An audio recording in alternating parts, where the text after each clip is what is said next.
Hey y'all, welcome back to my channel.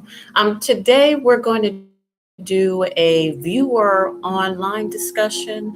She wanted me to talk about some of the things that she experienced with her online dating.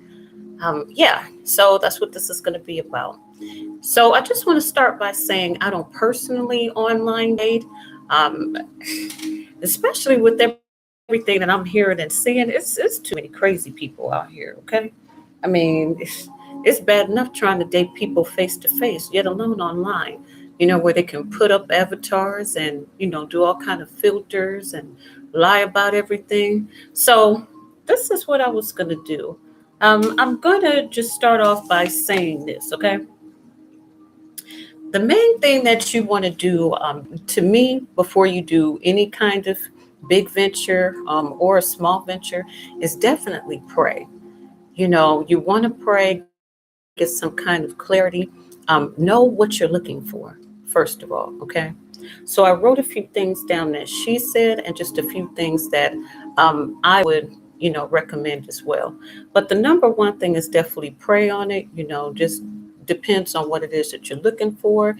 I don't think you should be praying to God for a hookup, but I've heard people doing that too, okay?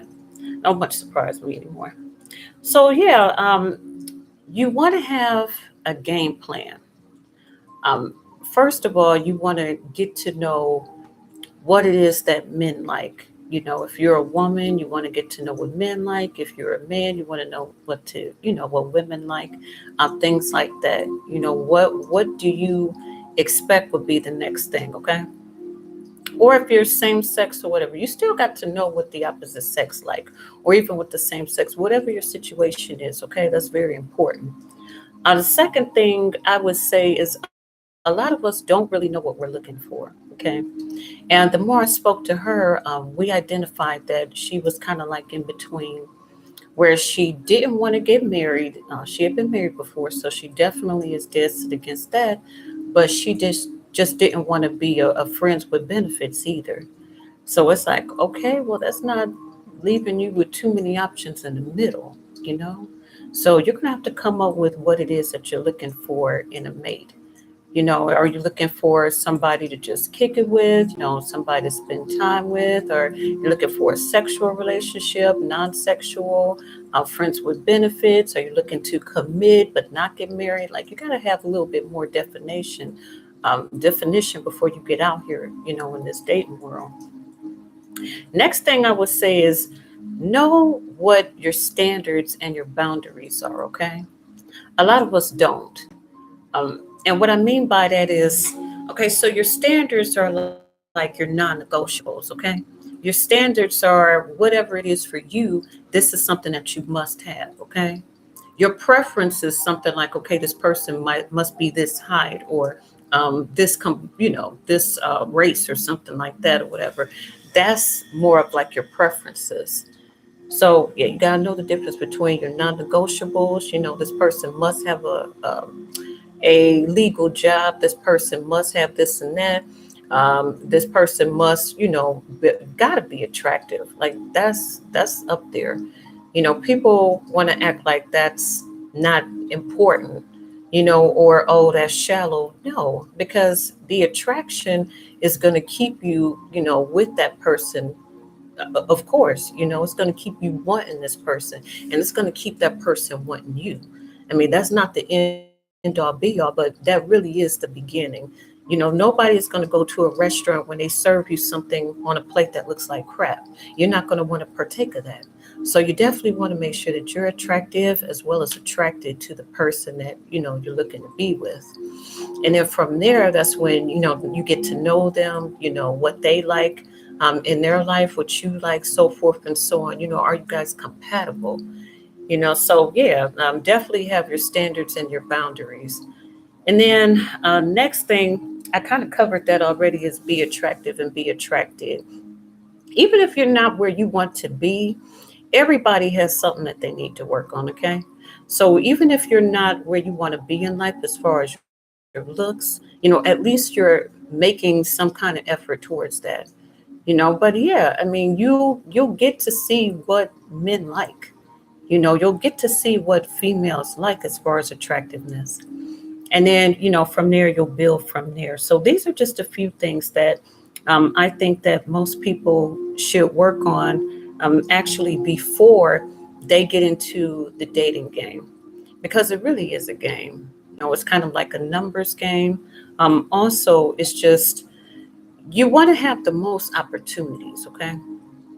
You want to, one thing I learned about men, a lot of men are always looking, okay? They're always looking for, and sometimes it's true, sometimes it's not. I'm just going to say it. Y'all can get mad at me if you want to. In my opinion, most men are always looking for your replacement from what I've seen.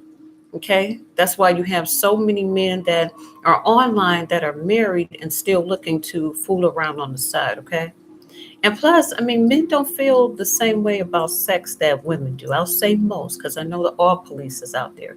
But most men, they don't feel the same way because they're made differently and they think differently. So that's a whole nother subject. I'm not going to get all deep into that. But something that she said that was really interesting is, I want to start with this. What she said was she's meeting more and more men that either want her to move in with them, or they want to move in with her. And at first it was shocking to me, but I had to think about it. I have been hearing this in other places. A lot of women will say, well, these guys are talking about getting married already, or these guys are talking about moving in together and I just met them, or it's only been a few weeks. So, yeah, that scares off anybody, especially women, because we know for the most part that men are not, you practically have to club a man and drag him down the aisle. Especially if he has resources or if he has other options. So yeah, when you find somebody that automatically wants that, it kind of brings up all kind of red flags. So what she said even further, made sense. She's like, well, these guys are talking about, and she said this has happened to 4 out of 5 guys. She said, well, most of them talk about, hey, you're gorgeous and everything, and why are you single? That's yeah. Sometimes people will say things as filler, but then other times it'll just sound like filler, but they're really dependent on your answer, what category they're going to put you in, or how they can finesse the situation. Really, it's always about finessing the situation on your behalf, but is there a way that we can both get what we want without somebody feeling slighted? Okay. So that's really what a relationship comes down to. It's like a partnership, to make sure that you're getting what you want out of this deal. I'm getting what I want out of this deal. And that's what it should be. But it's usually not that way. But anyway, yeah. What I was going to say, I don't want to lose my train of thought. But yeah, you just want to make sure that it is, and watch out. Don't put that. Don't use that in your online dating profile, mutually beneficial, because our idea of mutually beneficial for ladies is quite different from what men think mutually beneficial is, okay? A lot of times men are looking for mutually beneficial. They're meaning you give me something and I'll give you something. You know what I'm saying? Like, I'll give you this D, you know what I'm saying? Or I'll give you a few dollars if you let me do what I want with you. So a lot of times that's what they mean by mutually beneficial. I meant that in a whole different way, okay? But yeah, so that's another thing that you want to look out for is guys trying to move in automatically, And a lot of guys, she told me, they were saying, hey, they want somebody that's going to cook and clean and do the wifely duties, of course, sex. And yeah, so I said, well, they're talking about everything they want you to do. What are they offering you? And she said, you know what? That's a good question. So it's like, okay, all right. Well, let's next time ask them what they mean by that. Like, if let's say I am the woman that you're looking for and I am doing all this cooking and cleaning and all this stuff, what is it that you're going to be giving me? What are you going to be doing for me? You know? And she even said that a lot of them was like, oh, yeah, you can help me pay these bills or I can help you pay the bills. It's like, oh. Okay, sweetie, you got to know also like what kind of relationship you want. I mean, do you want a traditional relationship, like, where the woman stays at home, takes care of the home life, takes care of the things that makes it easier for the man to go out and work and provide? Do you want that where it's kind of like 50-50? You guys are splitting everything down the middle? Do you want to, like you have to know, and that goes to number two. First one was pray on it, so forth and so on. Second one was have a game plan, and then number three was just know what you want. So two and three are kind of interchangeable, but everything is important that I'm saying. Okay, so yeah, know what you're offering, know what they're offering. Like, you just make sure that you both get what you want out of the situation. That's what I'm trying to do. That's what I'm trying to say. Okay. Next thing I wrote in here, she said you have to make sure that the person that you're talking to and dealing with are believe in spiritual awareness. And then that goes back to what I said as far as praying on it and everything. You definitely want somebody that's spiritually aware, but I'm going to go even further and say in a positive light, because there's people that are spiritual, and they're more spiritual than people that serve the light. Let's put it like this, compared to those that serve the darkness. Some of the darkest people, like the people that serve the darkness, honestly, they're more spiritual. I can't even explain it. One day I might tell you a story about that, but yeah, that's something altogether different. Y'all y'all want to hear about that story right now. But yeah, just make sure they have some form of spiritual awareness.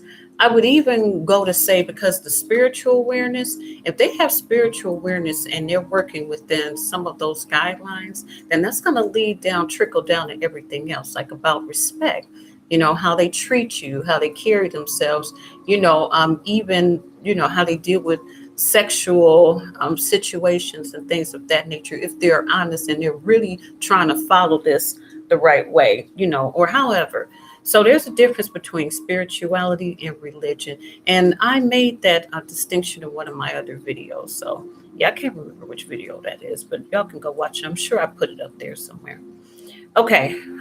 Next thing she wants to say is always pay attention to how they treat people, which makes sense. When you're going out with someone, how do they treat the servers? I would even go further. If that person has picked you up, if you feel comfortable enough, I would always say, this is on here too, but me personally, I would always say, when you're first meeting someone, make sure that you meet them in a restaurant. Make sure you meet them in a place that if you did need help or you did need to get away from them, you could do so easily. Okay. That's on here. And because you don't want to be somewhere like over their house, and never, ever, never go over a man's house, especially the first time. I listen. It's people that I've known for years, and they've never been over here. They've never been over to my house. So yeah, you have to be very careful with that, especially as a woman. Especially with date RAPE. It's a lot of that. Human truck. You know what I'm trying to say. So yeah, you have to be very aware of that. Always let somebody know where you are. That goes into that. You want to make sure that you if you can, take a picture of their license plate. Also, make sure that if you can drop the location, let them know where you're going to be at. And it's not, to do, illegal things or whatever. I know some people do that for illegal purposes. I've heard of men getting set up like that by women or whatever, and stuff. But the people that I talk to and I know, I yeah, that's not the reason that they're using it. They're using it for their safety. And I feel like a man would understand that. Somebody that has good intentions towards you, they would understand. You could just put it like this: hey, I know you're probably cool, but there's a lot of crazy people out here. So I got to make sure that, I'm safe, I'm comfortable, so forth and so on. So, me personally, I would get to know a guy. This is me, okay? I would vet a man before I go anywhere with him. Okay. I'm talking about it's gonna be steps in place before we go anywhere. Okay. So I'm gonna have to talk to you, of course over the phone, see how we vibe, of course, or whatever. And then from there, like first I would do this. I would do the email, okay? And I watched this, I seen this on Elderly Advice 100. And he was saying that if a man is really interested in you, then he is going to go through the vetting step. So you want to make sure you give him your email first. And then from there, wait a few days. And then from there, you can, if you are interested, you respond back to the email. You have a few conversations, but not long, drawn out conversations over the phone. You have a few conversations. If he's interested, he's going to try to invite you out for a date, okay? So, yeah. And then from there, you pick the place, things like that. I would definitely tell any woman to go watch Elderly Advice 100, okay? He gives you the breakdown on how to do this vetting process and, what men usually, the ones that are halfway decent, what they're going to do. And then that's going to distinguish them from the ones that just want to hit it and run. I mean, let's be honest. When a man approaches you, even through your picture online, or in person, you already know that he's attracted to you and he's coming at you because he wants to experience you on another level. But you have to see if you guys are compatible. You have to see, if you feel like you want to do the same or whatever, however that goes. But yeah, definitely do the vetting process. I'm not going out with anybody that I haven't talked to for a while. And that's just me. I don't do the online dating thing. I prefer to meet my men in person. And the reason why I say that is because you'll get a chance to see me, I'll get a chance to see you, we'll get a chance to interact, and then we can tell right there if we have some kind of chemistry or if there's some kind of compatibility. I want you to see all of this, you know what I'm saying? And I want to see, all of you too, without, getting intimate or whatever. Let's just see how we play off each other. Is there a little bit of tension there? Are we cool or is it just like, I could do without it? You know, I don't want nobody that doesn't find me attractive. That's very key. So I'm going back to that. But yeah, get to see that person face to face. That's what I'm thinking. You know, you can see their mannerisms. You can, feel their energy. Energy is really important. And also, when you're online, people can use filters. Okay. Yeah, we know women, wear wigs and weaves and all that stuff or whatever, but at least you'll be able to see it. Whereas online, it could be somebody's face totally different up there. You're talking to an avatar. You don't know if that person is real, really the person you're speaking with. So you have to be aware of these things. And then people can pose at an angle. I know a guy that got me like that. He looked one way in his picture or whatever, and then when I met him, it was totally different. So yeah, but that was a long time ago. I had did that once, and that became, a long-term relationship. But I didn't go online for that purpose. I met him through Facebook, so that's totally different. I'll tell a story about that one day. But yeah, so what's next? Um, yes, always keep mace or a taser. Okay, so that's self explanatory. Okay. And of course, the reason for that is to protect yourself, just in case somebody might get a little handsy and stuff like that. You want to have things in place. You want to be able to say things. You want to have things work on your behalf. So your game plan has to be okay. In case something were to happen, I can get out of this easily. Or in case something does happen, there's people around, to help me. Whereas if you put yourself in an isolated situation, that, yeah, you don't want to have to use your mace. You don't want to have to use your taser. That's why I said, talk to these people before you go out with them. And I'm talking about men and women, okay? All right. So what else did she say? Okay. So after a while, this is very important. You got to know, I didn't write this down, but you definitely got to know what questions to ask. And I'll probably do a part two on that. But that's very important because Most men go in with a game plan, okay? That's why it's called game. Men usually put women in three categories, okay? So you guys could study that. I'm getting all kind of ideas from this one video. But yeah, the thing is, you want to make sure you have a game plan too. So the questions, what I told her to look for is the questions that most guys ask or whatever. And I'll just tell you right now. Okay, so guys are going to ask, why are you single? Men and women ask, why are you single? And usually it's to get to kind of figure out, like, okay, what answers are you going to give? Most people, especially guys, will give you a general generic answer. Yeah, I'm just waiting for the right one. Or, you know what, things just ain't work out last time in my relationship. They're not going to dwell into the specifics, okay? So you may say, hey, what happened? Or, how long have you been single? That's an even better question. I would rather say, how long have you been single than why are you single? Because if they say, why are you single? You know, you could say, if they ask you that question, oh, I haven't met the right man. Yeah, I have to work on myself.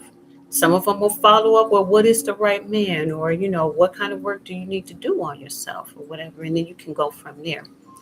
But if you ask somebody, well, how long have you been single? That's going to give you an idea of how long it's been since they've been in a relationship. Okay. If they say something like a year, 3 months, you know the difference. If it's been a few months, then you know that that person probably hasn't healed. And there's a good chance that if they could patch things up with their significant other, the ex, they will. So if it's a few months, I would say no. If it's a year or more, I would say it's a good chance that you could move forward with that person or whatever. So this is kind of like when I say you have to read between the lines, certain things that are said or not said. And then another question they're going to ask you, or you can ask them, so do you have kids? Some will say, yeah, I got kids. I was like, okay, how many kids do you have? You see what I'm saying? Or they may say, yeah, yeah. I've always wanted kids.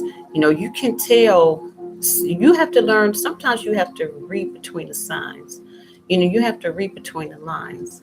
So if that person doesn't want to tell you how many kids, it should make you think, okay. Or what I would rather say is, oh, what are your kids' ages? That kind of puts them in a corner. So if you say, what are your kids' ages? They're gonna have to answer that question, or they're gonna be like, let's talk about something else. You might see them, squirming, trying to figure out how to get out of that question, especially if they have a lot of kids. They're not gonna say, 20, 15, 6, let me see, 8, 5, 19 months, 2. You know what I'm saying? They ain't gonna want to go through all that. But yeah, you definitely want to get that out there, because that really shows responsibility, in my opinion. Men don't like women with a whole bunch of kids, but guess what? Women don't like men with a whole bunch of kids either. So I don't know where y'all get this idea that, hey, it's all single mothers or whatever out here. No, it's guys with tons of kids or whatever. The thing is, most of the time, the guys won't tell you that. They're not going to tell you, where the woman might be straight up and be like, hey, I got 3 kids, or hey, I got 5 kids or something. The men will try to avoid that question.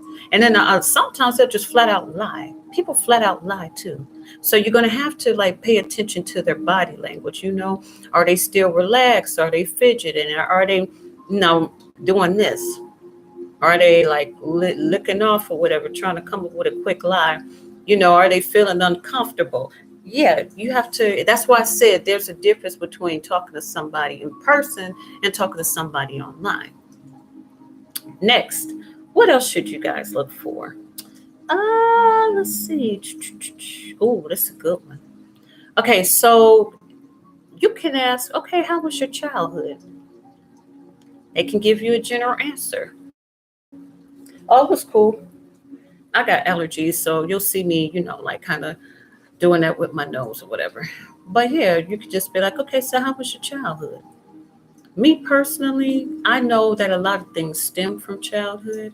And I know that a lot of people have not gotten counseling. I mean, everybody has things that they need to work on. But a lot of men, especially, don't do counseling or don't believe in it. So you got to look out for these types of things.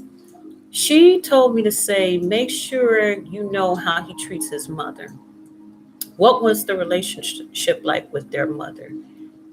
And I said, well, you don't want to ask that on the first date, okay? That comes down the road. Once you guys have gotten to know each other better, you can just bring it up. Yeah, da da da da da da. Oh, so how was things, with your mom? Like how often do you visit your mom? I would say that instead. Yeah, so how often do you visit your mom and dad? And then from there, they're usually going to answer, especially if you've been talking to them for a while. They'll say, oh, my dad left, or yeah, I still see my mom, every, what, 3 weeks or every month or every day. Then from there, you can kind of see, okay, is this a mama's boy? Does he have a regular, healthy relationship? Is he estranged from his mama? Does he hate his mama? Because a lot of guys, like, one thing that I noticed it's like people definitely treat you according to how they grew up or what they seen in their home. And a lot of guys take their anger out on women or whatever, but they're really angry at their mamas, because of what their mama didn't do or should have done or whatever. They can't cuss, they don't feel right cussing their mothers out. Some people do, they got real big problems. Most guys don't feel right about talking to their mother crazy, disrespecting them. So they'll kind of tiptoe on eggshells around their mama when their mama's the problem. Okay? So since they can't take their problems out on her, they'll take their problems out on other women, the women that they're dealing with, the women that they're intimate on, the women that they come across on a daily basis. And that's where a lot of that comes from. And I want to get even further than that, but I'm going to leave that for another time. Okay. All right, so definitely want to make sure he treats his mother with respect. See how he treats women in general. When you have a conversation with him, that's why I said pay very close attention because the way men talk about women in general tells you the type of women that he's used to dealing. So if you have a good conversation, like you just sit in a car with him, stuff like that, he say something like, all these bees, this, that, and the other. Or, he might say something like, every woman that I've been with is trying to use me. Or, something like that. You can just tune in. He's doing one or two things. Either he's being honest about, being with a lot of broken women, or he's just prepping you not to ask him for anything, not to need him for anything. Because people do that. People will prep you ahead of time. So, a guy might say something like, yeah, women have always used me. What he's pretty much saying is, don't ask me for shit. That's pretty much what he's saying without saying it. Or a woman will be like, yeah, these men ain't okay. What she's saying is she's dealt with not dudes. You know what I'm saying? So yeah, you got to be careful about what you say, and then definitely differentiating what you hear too. And that's why I said it's important to talk to the people and get to see them in person because you'll feel that energy, because you'll be able to match up that the body language, yeah, with the words that they're saying. So yeah, like for instance, someone could say something and it won't make any sense. So they'll be like, yeah, the jackpot was this big. Well, you're using the word big to describe the jackpot, but you're using this little bitty measuring thing. So that's what I'm saying. A lot of times what people say don't match their actions. You want to make sure you pay attention to that. What else did we talk about? Ooh, I think that was about it. Yeah. So the bottom line is this. I'm just going to go back to what I said. I mean, you have to know what you want. Why are you dating? What are you looking for? What do you expect from, the person that you do get with? What can they expect from you? What are you willing to do? What are you not willing to do? What are your boundaries? Your boundaries should be established. It, those are non-negotiable. Those aren't, oh, well, I like this person, so no, it's just across the board. Either they meet these standards, either they respect your boundaries, or they don't. We're not giving passes anymore just because we like a person. We're not doing that anymore. Okay. All right. So the main thing is you got to start with why you want to be on the dating line, on these dating apps. Why are you choosing to be on the dating apps instead of meeting people in person? Is there some things that you need to work on? I mean, hell, if you were to meet these people in person, would you even be able to talk to them? Do you have social skills? And then when people, another thing people don't understand is when people are always meeting people on dating apps and stuff like that, it makes people feel like, okay, what's wrong with this person? Like, why you can't meet somebody in person? So if you are on a dating app, just make sure that you're able to do both. Definitely work on yourself being attractive, work on your being socially aware. And I can't stress this enough, especially for my men. Please work on your emotional awareness. Definitely work on that, okay? Because a lot of times people, when they get in certain situations, they fall apart. I'm noticing this with more and more men. Like they'll keep it all together, but as soon as they don't get their way, they throw a tantrum, or, it's kind of like that. Hey, girl, psst, hey, you in the blue with the afro. Hey, girl, I know you hear me. But you ain't look all that good anyway. You know what I'm saying? F you. It's like that kind of thing. It's like, dude, you ain't supposed to be falling apart just because you ain't get your way. So make sure y'all got y'all shit together before y'all try to link up with other people. That's what I'm trying to say. All right, so hey, if you have any other questions, you want me to, do my opinion or, review something, just like this subscriber did, just comment, like, and subscribe, let me know and I'll definitely do it. Okay, take care. Bye for now.